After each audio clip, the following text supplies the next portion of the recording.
Hello, my sweet little seventh graders, and welcome to another edition of Videos with Mrs. Byan.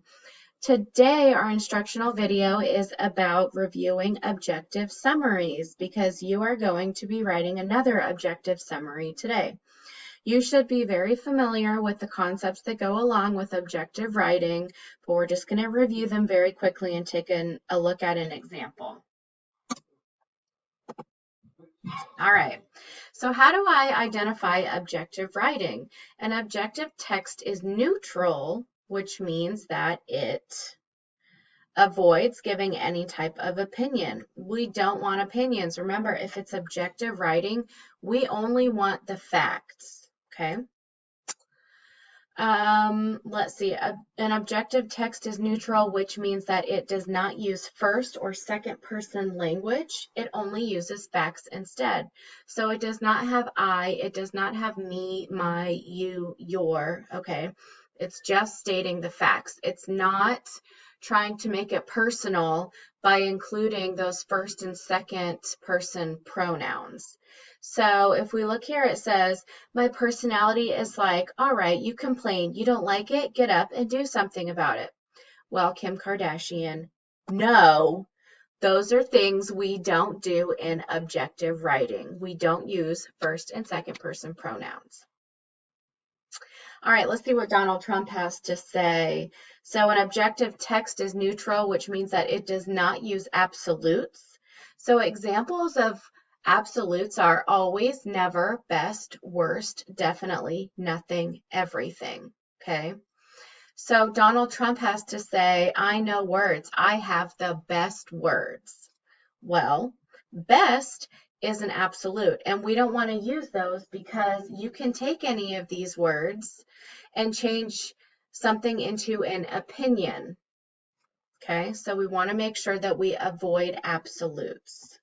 So you could say McDonald's always has cold fries. Okay, well, when you use the word always, first of all, that's not necessarily true. And second of all, it kind of makes it seem like you're forming an opinion by using the word always. Okay, so we want to make sure that we avoid absolutes. And then if we look down here, an objective text is neutral, which means it gives audience the facts and lets them form their opinion. Okay, so a fun fact, did you know in the 19th century apple pie was considered a common breakfast food? Well, we are given a fact that in the 19th century apple pie was considered a common breakfast food. With that fact, I can form an opinion and I can say apple pie should not be considered a breakfast food. It has too much sugar in it.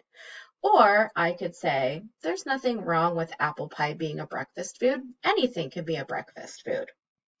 All right, so let's take a look at some statements about objective writing.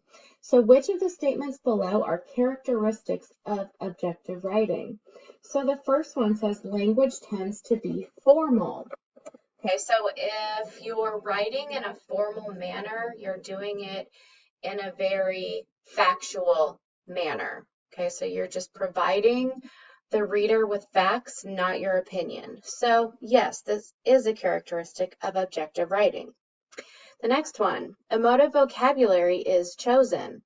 I'm sure that by the word emotive, you can tell that it is implying emotion. And with objective writing, you do not want any sort of emotion. You just want the facts. Our third statement, the reader is addressed directly. So that means that the writer is using the pronoun you in order to get the reader's attention. So an example would be, how would you feel about destroying the farmlands in our area and building a strip mall? So in this example, the reader is being addressed directly because they're being asked the question, how would you feel about?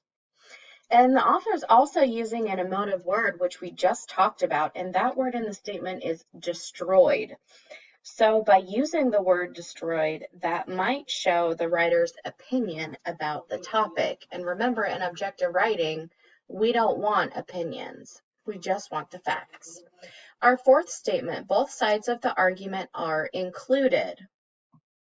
which means that the writer lists the pros and the cons, not just the side they are on.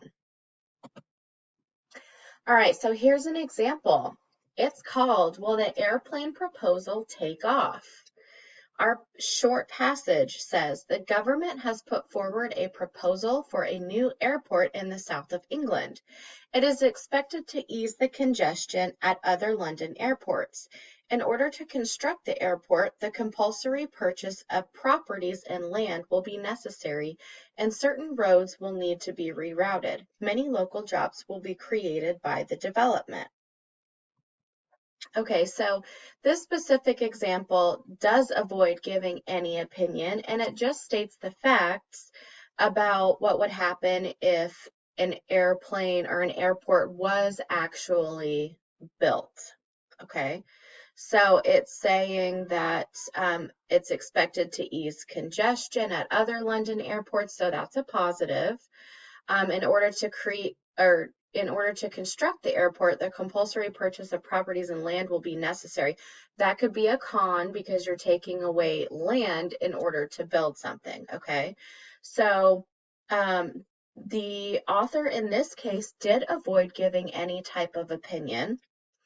They did not use first or second person language. There's no I, me, my, you, your. So we don't know exactly what their opinion is. There were no absolutes in here. So remember, absolutes are always never, best, worst, definitely, nothing, everything, because those words help form opinions or help the reader understand what the author's opinion is. And the last point says, gives audience the facts and lets them form their opinion. That is absolutely what this author did. They gave us the facts about a pro to building this airport and a con to building the airport. And it's letting the reader form their opinion.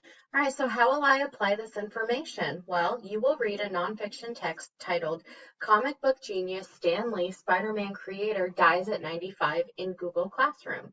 You will use the text to compose your own objective summary of the text. And you can use this Google slide as a resource when completing your assignment in Google Classroom. If you have any questions, please contact your teacher. You know where to find us. Bye, guys.